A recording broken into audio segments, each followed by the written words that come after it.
ভারতের বিপক্ষে প্রথম টি-20 ম্যাচে খুবই বাজেভাবে হেরে গিয়েছে বাংলাদেশ। তো কী কারণে বাংলাদেশ ভারতের বিপক্ষে এত বাজেভাবে হেরেছে সেই বিষয়গুলো নিয়ে এই ভিডিওতে আলোচনা করব। তো চলো শুরু করি। বাংলাদেশের বিপক্ষে প্রথমে টস জিতে ভারত ফিল্ডিং করার সিদ্ধান্ত নেন আর ব্যাটিং করতে নামেন বাংলাদেশের দুই ওপেনার লিটন দাস এবং পারভেজ হোসেন ইমন। লিটন দাস প্রথম থেকে আক্রমণাত্মক খেলা শুরু করেন, প্রথম বলে 4 মারার পর দ্বিতীয় বলে ক্যাচ তুলে দেন। লিটন দাস যেভাবে খেলেছেন মনে হচ্ছিল যে আইপিএলে দল পাওয়ার জন্য তিনি শুরু থেকে আক্রমণাত্মক খেলেছেন, দলের জন্য খেলার চেষ্টা করেনি, আইপিএলে দল পাওয়ার জন্য তিনি খেলেছেন, এমনটাই তার ব্যাটিং অ্যাপ্রোচ থেকে মনে হয়েছিল। এরপর আসে আরেক ওপেনার পারভেজ হোসেন ইমনের দিকে। পারভেজ হোসেন ইমনের এটি দ্বিতীয় ম্যাচ। প্রথম ম্যাচ জিম্বাবুয়ের বিপক্ষে খেলার পর কিন্তু তেমন একটা সুযোগ পায়নি জাতীয় দলে। মোটামুটি শুরু থেকেই ভালো ব্যাটিং করেছিলেন, কিন্তু সব কিছু ঠিকঠাক না হওয়ার কারণে তিনি আউট হয়ে যান। আর নাজমুল হাসান শান্ত মোটামুটি ভালো ব্যাটিং করেছেন। নাম্বার 4-এ তৌহিদ হৃদয় ব্যাটিং করেছেন। তৌহিদ হৃদয় কিন্তু একটি ওভার ম্যাটার দিয়ে দিয়েছেন মায়ানকি ইয়াদবের ওভারে। মায়ানকি ইয়াদবের এটি কিন্তু ফার্স্ট ম্যাচ ছিল। তৌহিদ হৃদয় যেভাবে ব্যাটিং করেছেন মনে হচ্ছে এটিও তার প্রথম ম্যাচ। তার ব্যাটিং তেমন একটা ভালো হয়নি এই ম্যাচে, যার কারণে বাংলাদেশ বেশ ভুগেছে। তৌহিদ হৃদয় যদি ওই ওভারে ডট না দিত তাহলে বাংলাদেশ ব্যাটিংয়ে কিন্তু আরেকটু ভালো করতে পারত। এবার আসা যাক বাংলাদেশ সবচেয়ে বড় সমস্যা, মানে বাংলাদেশ দলের এক প্রকার বোঝা মাহমুদুল রিয়াদ। মাহমুদুল রিয়াদ কিন্তু বিশ্বকাপে তেমন ভালো পারফরমেন্স করতে পারেনি। আফগানিস্তানের বিপক্ষে ডু অর ডাই ম্যাচে মাহমুদুল্লাহ রিয়াদ নূর আহমেদের ওভারে আপনারা সবাই দেখেছেন কীভাবে ব্যাটিং করেছিল। আর ওই ম্যাচটা হারার মূল কারণ হচ্ছে মাহমুদুল্লাহ রিয়াদ। ঠিক একইভাবে এই ম্যাচেও খুবই বাজে ব্যাটিং করেছে মাহমুদুল্লাহ রিয়াদ, যেখানে সাকিব আল হাসান অবসর নিয়ে ফেলেছেন। মাহমুদুল্লাহ রিয়াদকে দলে রাখার আর কোনো প্রয়োজন নেই বললেই চলে। মাহমুদুল্লাহ রিয়াদকে খুব তাড়াতাড়ি অবসরে দেখতে চান বাংলাদেশের ক্রিকেট প্রেমীরা, আমিও নিজেও দেখতে চাই।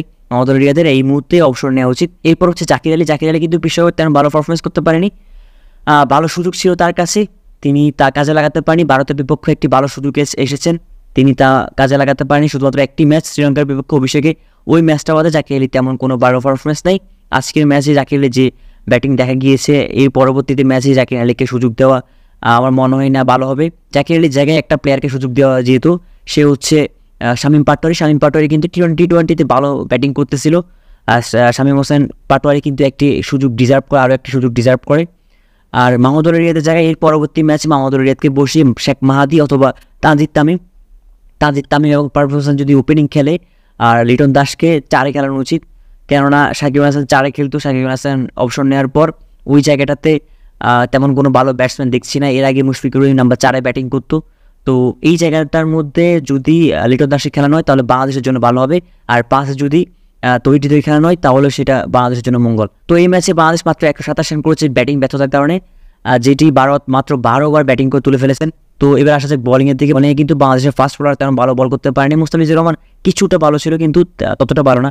খুবই বাজে বোলিং করেছেন তাসকিন আহমেদ। আর শরীফুল ইসলামও তেমন ভালো বোলিং করতে পারেনি। আমি খুবই সারপ্রাইজড হয়েছি যে তানজিম সাকিবকে কেন এই ম্যাচে খেলানো হয়নি। তাসকিন আহমেদ অথবা শরীফুল ইসলামের জায়গায় কিন্তু তানজিম সাকিবকে খেলানো যেত। তো নেক্সট ম্যাচে তানজিম সাকিব একাদশে থাকবেন এটাই আশা করা যাচ্ছে।